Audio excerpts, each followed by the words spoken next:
মুখের অবস্থা অত্যন্ত খারাপ, তো তোমরা দেখতেই পাচ্ছ। তো আমি এখন মেকআপ করব, তো মেকআপের পর লুকটা কেমন হয় চলো দেখতে থাকো। তো আমি এখানে প্রথমেই ফাউন্ডেশন ইউজ করব। দেখো পড়েই যাচ্ছে, খালি হাত থেকে জিনিস পড়ছে। তো চলো মেকআপ করতে করতে তোমাদের সঙ্গে কিছু গল্প শেয়ার করা যাক, এটা একটু ইউনিক টাইপেরই হবে। তো বিষয়টা হচ্ছে যে যখন আমি শিবধামে যখন আমি যাইনি তখনকার ঘটনা, অনেক আগেকার এক ঘটনা। তো সেটা হচ্ছে দোলের দিন, দোলের আগের দিনের ঘটনা।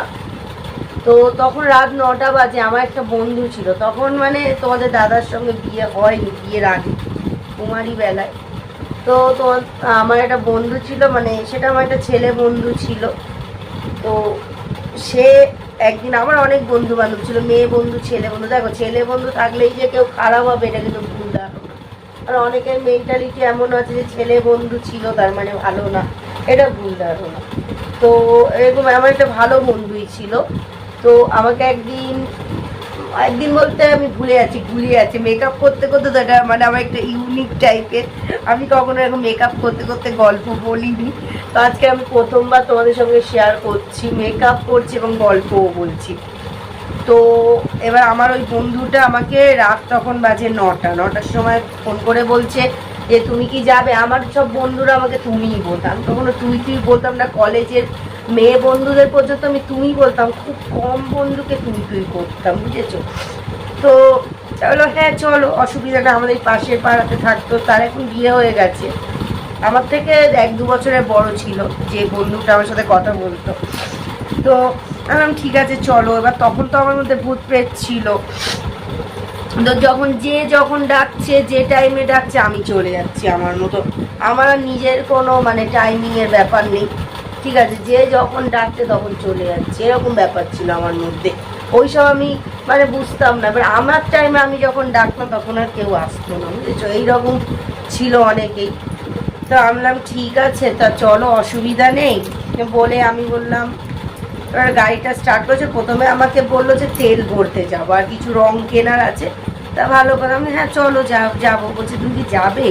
তা আমি ঠিক আছে যাবো, অসুবিধা নেই। আর ওর এমনিতে ওর গার্লফ্রেন্ডও ছিল, ঠিক আছে। তো সে বন্ধু বান্ধবের ব্যাপার ছিল, তো জানতো, কথাবার্তা বলতো, এমনি অসুবিধা নেই, সেও আমার বন্ধু ছিল। তা বললো ঠিক আছে, ওর গার্লফ্রেন্ড সেদিন যায়নি। তা বললো ঠিক আছে চলো তুমি আমার সাথে। তা আমি যখন গেলাম তো তেল ভরালো, বাসডরির ওখান থেকে তেল ভরিয়ে এবার আমাকে বলছে যে চলো আগে রং কিনি। তো বলে রং দোকানে গেছে। তা দেখছি যে দোকানটায় কিনবে বলছিল সেই দোকানটা সেদিন বসেনি। তা বললাম তাহলে কোথা দিয়ে কিনবে? বলছে চলো। বলছি চলো লং ড্রাইভেও যাওয়া। লং ড্রাইভ এত রাত্রেবেলা, তো মাকে বলেই গেছিলাম। তা ভালো কথা, যেতে যেতে একটা জায়গার নামটা আমি ভুলে গেছি, জয়নপুর বলে একটা জায়গা আছে। তোমরা যারা ওদিকে থাকো বা ওদিক থেকে যদি কেউ ভিডিও দেখে থাকো, তো ওখানে একটা ফাঁকা রাস্তা আছে, আমি ঠিক জানি না, আমাকে বলেছিল ওটা জয়নপুরের রাস্তা। তো ফাঁকা ফাঁকা টাইপের, যেরকম গ্রাম সাইডের বাড়িতে গেলে মেন রোডগুলো যেরকম হয় ওই রকম টাইপের, ঠিক আছে। আমি বললাম ঠিক আছে চলো, অসুবিধার কিছু নেই বলে আমি গেলাম। তা যাবার পরে এবার কি বলবো তোমাদেরকে, আমি বুঝতে পারিনি যে ও ওই রকম বিহেভিয়ারটা করবে। ওই রকম বিহেভিয়ার বলতে হচ্ছে যে ও ড্রিঙ্ক করে আসবে, সেটা আমি জানতাম না। আমার সাথে প্রথমে নর্মালি কথা বললো, ভালো কথা বললো। তারপর যখন খুব জোরে বাইক টেনে ফাঁকা রাস্তার দিকে গেছে, তখন মানে ওর নেশা উঠছে কীরকম, আমি জাস্ট অবাক। যেটা সত্যি সেটা আমি তোমাদের শেয়ার করছি, কেউ খারাপ মনে করো না। কারণ তোমাদের দাদা ভাইও জানে এই ঘটনাটা, তোমাদের দাদা ভাইও জানে, ওকেও আমি বলেছি, কারণ আমি ওর সাথে এভরিথিং শেয়ার করি, সব কথাই। তা ভালো কথা, এবার যখন নিয়ে গেছে ওরকম যাচ্ছি, যেতে যেতে এবার ফাঁকা রাস্তা, ও হঠাৎ মানে ওই রকম ফাঁকা রাস্তায় ঢুকতে হঠাৎ ওর কী হয়ে গেল, বাইকটাকে এরকম করে ঘোরাচ্ছে। আমি এরকমভাবে ঘোরাচ্ছ কেন? আমার তো প্রচুর ভয় লাগছে, কারণ সামনে থেকে লরি ফরি চলে আসছে। আমার তো মানে গলার জল শুকিয়ে গেছে, বুকের জল তো শুকিয়েই গেছে। আমি বলি আর বাঁচবো? তা আমি মা কালী আর মহাদেবের নাম নিচ্ছিলাম, জানো তো। তখনও ভূত প্রেত ছিল, কিন্তু বাবার অশেষ কৃপা আজীবন ছিল ছোট থেকে, যে আমার উপর কোনো আঁচ কখনোই আসেনি। কিন্তু সেই দিনটা আমার মনে হচ্ছে যে আমার জীবনের, এরকম মনে হচ্ছে যে আমার জীবনের কি শেষ দিন। এবার দেখো, অ্যাক্সিডেন্ট হলে কেউ পঙ্গু হয়ে যায়, কারোর অনেক কিছুই ক্ষতি হয়, কেউ কোমায় চলে যায়। এবার ও তো লরির সামনে থেকে বলছে, এই দেখো এই লরির পাশ থেকে আমি এমনভাবে কাটাবো না, বলে আমার কোনো কথাই শুনছে না। আমি বলছি তুমি আসতে চালাও, বাড়ি যাবো, আমার না প্রচণ্ড ভয় লাগে। ফাঁকা রাস্তার দিকে চলে গেছে, গাড়ি নিয়ে ওই রকম করে মানে ঘোরাচ্ছে এরকমভাবে, যেটাকে বলে ভাঁজিয়ে ভাঁজিয়ে একটা ভাষা আছে, ওই রকম করছে। আমার তো বুকের জল পুরো শুকিয়ে গেছে। আমি খালি মা তারার নাম নিচ্ছি আর মহাদেবকে বলছি। মানে সেই দিন যে আমার কি বিপদের দিন ছিল, মানে আমার মনে হচ্ছে শেষ দিনের মতোই ছিল। কারণ আমার মধ্যে ভূত প্রেত ছিল। দেখ, একটা ভালো মানুষ হঠাৎ ভালো কথা বলতে বলতে হঠাৎ তার মধ্যে, এবার ও আগে থেকেই ড্রিঙ্ক করে এসেছিলো, কিন্তু আমি যখন গেছিলাম অত আমার তো জ্ঞান নেই, কারণ আমি কখনো ড্রিঙ্ক করিনি, আমি ওসব জানি না, ঠিক আছে। তো সেক্ষেত্রে আমাকে বললো ঠিক আছে চলো ঘুরে আসি। বলতে বলতে ওর যে ওরকম ফাঁকা রাস্তায় গিয়ে ওরকমভাবে অ্যাটিটিউড বা বিহেভিয়ারটা করবে, সেটা আমি কখনো কল্পনা পর্যন্ত করতে পারিনি। তারপর তো আমার মা ফোন করেছে, আমি আসছি, চিন্তা করতে হবে না। তা ভালো কথা, ওরকম অনেকক্ষণ ধরে মানে 1-2 ঘন্টা ধরে অমনি করছে, না 2 ঘন্টা না সরি, মানে 1 ঘন্টার মতো হবে। ওই রাস্তা থেকে আসার সময় ওরকম কন্টিনিউয়াসলি করে যাচ্ছে। এবার আমার তো প্রচণ্ড পরিমাণে ভয় লাগছে, আমি তোমাদের কী বলবো আর, এত পরিমাণে ভয় লাগছে। আমি মনে হয় গেলাম আজকের, মনে হয় জানি না শেষ দিন। তা মা কালীকে কিন্তু আমি কন্টিনিউ, ওই বাইক যতক্ষণ ওইভাবে তুলেছে কন্টিনিউ কিন্তু আমি ওইভাবে মাকে স্মরণ করে গেছি যে মা তুমি আমায় বাঁচো, আমি কি ভুল করলাম, এরপর থেকে কোনোদিন কেউ যদি এরকম রাত্রেবেলা ডাকে আমি আর যাবো না। সত্যি বলছি, মানে সেদিন যা আমার সাথে হয়েছিল তা আমার জীবনে আজও মনে আছে, মানে আমার জীবনে স্মরণীয় দিন সেটা। আমি ভীষণ ভীষণ ভয় পেয়ে গেছিলাম এবং ওকেও বলছিলাম যে দেখো, আমি যেহেতু বন্ধু বলে মানতাম, ভালো বন্ধু, তো সেক্ষেত্রে আমি ওকেও বলছিলাম যে তুমি এভাবে চালিও না। কারণ ওরও তো একজনের সাথে দেখাশোনা হয়ে গেছিলো, বিয়ে হতো, ওর গার্লফ্রেন্ড আছে, তো যদি কোনো কিছু হয়ে যেত তাহলে ওর গার্লফ্রেন্ডের কী হতো, কিংবা আমার যদি কিছু হতো, আমার কোনো বয়ফ্রেন্ড ছিল না তখন, তো আমার ফ্যামিলির কী হতো। তো এরকমই ভাবছিলাম আমি। তা মার কথাও খুব মনে পড়ছে, আমি যে সর্বনাশ করছি, কারণ আমার মধ্যে যে ভূত প্রেতগুলো ছিল তারাই এইসব কাণ্ড কারখানা করিয়েছে, বুঝতে পারছো। কারণ তাকে তো সেইভাবে চালিত করে পাঠানো হয়েছে, তাকে যা বলবে তান্ত্রিক তো সমস্ত কিছু জানতে পেরে যায়। তো এইরকমভাবে আমার সাথে এরকম মানে হচ্ছে কন্টিনিউয়াসলি। আমার তো এত পরিমাণ ভয় লেগেছে, এত পরিমাণ ভয় লেগেছে। তো বাবার কৃপায় মানে ওই রকম করতে করতে, জয় তারা মা, জয় মহাদেব, বাবা দ্বন্দ্ব শিবধাম সম্বন্ধে জানতাম না, কিন্তু মহাদেবের নাম কনস্ট্যান্ট জমে যাচ্ছিলাম যে শিব ঠাকুর তুমি আমায় বাঁচাও, মা তারা আমাকে বাঁচাও। হ্যাঁ, এরকম আমি করছিলাম। তো বাবার অশেষ কৃপা যে আমাকে কিছু কোনো আঁচ আসতে দেয়নি। লরির পাশ থেকে গাড়িও মানে এরকম হেলিয়ে হেলিয়ে বের করছে, তাই তোমরা ভাবো মানে কোন লেভেলেও গাড়ি চালাচ্ছিল সেটা আমি ভাবছিলাম। তো এমনভাবে গাড়ি চালাচ্ছে, আমার তো বুক পুরো মানে ওখানেই আমি ঠাকুরকে ডাকছি।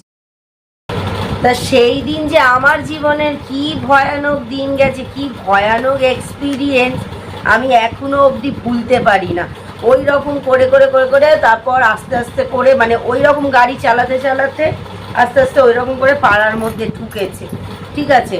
বিশাল ভয়ানক ব্যাপার ছিল। তো ওদের পাড়াতে যখন ওই রকমভাবে ড্রিঙ্ক করা অবস্থায়, আমি শুধু বাবার জন্য বেঁচেছি, মা তারার জন্য বেঁচেছি, সে ঠাকুরের নাম জপ, নালে ও যেভাবে গাড়ি চালাচ্ছিল পুরো অ্যাক্সিডেন্ট হয়ে যেতাম এবং কে কোন দিকে ছিটকিয়ে চলে যেতাম। তোমরা তো জানো অ্যাক্সিডেন্ট কেস কীরকম হয়, কারো চোখ বেরিয়ে যায়, যদি মৃত্যু থাকে সেরকমভাবেই কিন্তু মৃত্যু হবে। কিন্তু সেই সময় যে বাবার আশীর্বাদ, মানে মৃত্যু ঘনিয়ে এসেছিল, যা আমি বুঝতে পেরেছি মৃত্যু ঘনিয়ে এসেছিল। কারণ ওরকম হলে বাঁচার আর চান্স থাকতো না। ভগবানের জন্য বেঁচে গেছি, ভাবতে পারছো তোমরা মানে কী ছিল সেই দিনটা। আমি আজও ভাবলে আমার গা কাটা, সত্যি কথা বলতে। তো এরকম ভয়ানক এক্সপিরিয়েন্স কারোর সাথে হয়েছে কিনা আমাকে অবশ্যই জানাবে।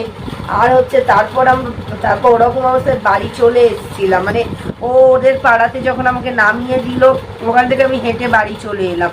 যা ভয়ানক। আমি বললাম তুমি কীভাবে গাড়ি চালালে? আর যখন এই এরিয়ায় ঢুকে গেছে তখন ওর অনেকটাই নেশা কেটে গেছে অটোমেটিক। মানে এটা ভৌতিক ব্যাপার, ভূত প্রেতে নিশ্চয়ই এরকম কিছু করিয়েছে, নাহলে এইভাবে হঠাৎ করে নেশা কীভাবে উঠে গেল একটা নর্মাল মানুষ? আমি তো সেটাই ভাবতে হয় না। তোমাদের কাছে যদি এর কোনো উত্তর থাকে বলো। সেদিন পুরো মৃত্যুই হয়েছে, তো তার মধ্যে আবার ফাঁকা রাস্তায়। ভাগ্য ভালো ওর মধ্যে আমার যতটা মনে হয় ভূত প্রেত শুভ শক্তি অ্যাটাক করেছিল, করে আমাকে মারার প্ল্যান করেছিল।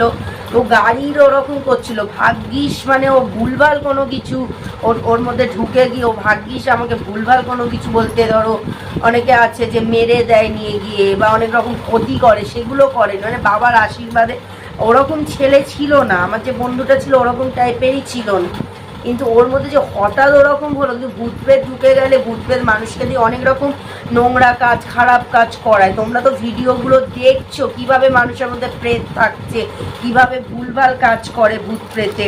তো সেটাই মানে আমার জীবনের যে কী ভয়ানক এক্সপিরিয়েন্স, সেই দিনটা আমি খালি মানে মায়ের কথা ভাবছি। মায়ের কথা ভাবছে যে মা যদি আমাকে না ছাড়তো, কিন্তু আমাকে যদি না বলতো, আমার মধ্যে তো ভূত ছিল, আমি তো মানে ঝামেলা ঝঞ্ঝাট করে ঠিক বেরিয়ে যেতাম। এখন আমাকে আটকে রাখার কোনো উপায় থাকতো না কারো, যেন এরকম আমার মধ্যে এইরকম টাইপের প্রেত ছিল। মানে শিবদাম না থাকবে যে আমার কী হতো আমি জানি না। আর তারপরে তোমাদের দাদার সাথে তখন আলাপ হয়নি যে ও আমাকে এইসব বিপদ থেকে, আর দেখো তোমাদের দাদার সাথে আলাপ হলে তো কখনো অন্য, আমি সত্যি কথা বলছি বিয়ের পরে আমি সত্যি কথা আমার অনেক ছেলে বন্ধু মেয়ে বন্ধু সবই ছিল, কিন্তু বিয়ের পরে আমি খুব একটা আর মিশি না কারোর সাথে, আর ইচ্ছা করে না, আর সবাই যে যার কাজে ব্যস্ত থাকে, এই হচ্ছে ব্যাপার। তো তোমাদের জীবনে এরকম কোনো এক্সপিরিয়েন্স হয়েছে কি না ভয়ানক? মানে সেদিনটা আমার জীবনে মনে হচ্ছে যে মৃত্যুর মতো, মানে মৃত্যু থেকে পেরিয়ে এসেছি। এমন একটা রাত ছিল যে মৃত্যু থেকে পেরিয়ে এসেছি, ভাবতে পারো তোমরা তাহলে কীরকম পরিস্থিতিতে আমি ছিলাম। সেটাই আমি ভাবি, যে সেদিন খালি ভাবছি মার কথা মনে পড়ছে, এরকম হচ্ছে। মানে ভূতপ্রেত যে কত কি মানুষের ক্ষতি করে এটাই আমি ভাবি। মানুষকে কিভাবে, একটা জীবনকে কিভাবে নষ্ট করে দেয়। দেখো কত মানুষ মানে যেটা বলে আধা দুদিনে মারা যায়, মানে মৃত্যু নেই তাও মারা যায় মানুষ। তোমরা ভাবো তাহলে কীরকম ক্ষতি আমার করে দিয়েছিল, আমার জীবনে কীরকম ক্ষতি করেছিল, সেটাই আমি ভাবি। সেটাই অনেক দিন ধরে ভাবছিলাম তোমাদের সঙ্গে এই গল্পটা শেয়ার করব, কিন্তু আমার আর সময় হয়ে উঠছিল না, সেই কারণবশত আমি শেয়ার করতে পারিনি তখন। তো আজকের ভাবলাম একটা ইউনিক টাইপের কিছু করি, যেটা মেকআপও করতে করতে গল্পও বলবো আর তোমাদের ভালো লাগবে। তো এটাই আমার আজকের ব্লগের কন্টেন্ট ছিল। তো আশা করি এটা আবার একটু অন্যরকম টাইপের, এরকম ব্লগ কেউ ছাড়ে কি আমি জানি না। তো আমি হ্যাঁ দেখেছি অনেকে গল্প করতে করতে শর্ট ভিডিও ছাড়ে, এটা আমি দেখেছি। তো আমি দেখো লিপস্টিকের মধ্যে পাউডার দিয়ে দিলাম যাতে লিপস্টিকটা অনেকক্ষণ স্টে করে, কারণ লিপস্টিকটা তো একদম জেলি জেলি টাইপের হয়। তো তোমাদের কাদের একদম পিওর ম্যাট লিপস্টিক আছে আমাকে জানাবে, আমার নেই, আমাকে এইভাবে ম্যাট করতে হয় লিপস্টিককে। সো আর একটা কী আছে, হ্যাঁ একটু হাইলাইট, আমার কাছে হাইলাইটার নেই। সো এখানে তোমরা দেখতেই পাচ্ছ এর মধ্যে থেকে আমি নেব, এই যে এখানে একটা হলুদ কালারের আছে, এটা একটু চিকচিকে টাইপের, এই যে দেখতেই পাচ্ছ তোমরা, এই যে। সো এটা আমি দেব একবার নাকের মধ্যে, তারপর আমি আমার ফাইনাল লুকটা তোমাদেরকে দেখাবো। তোমাদেরকে অবশ্যই থাকো তোমরা।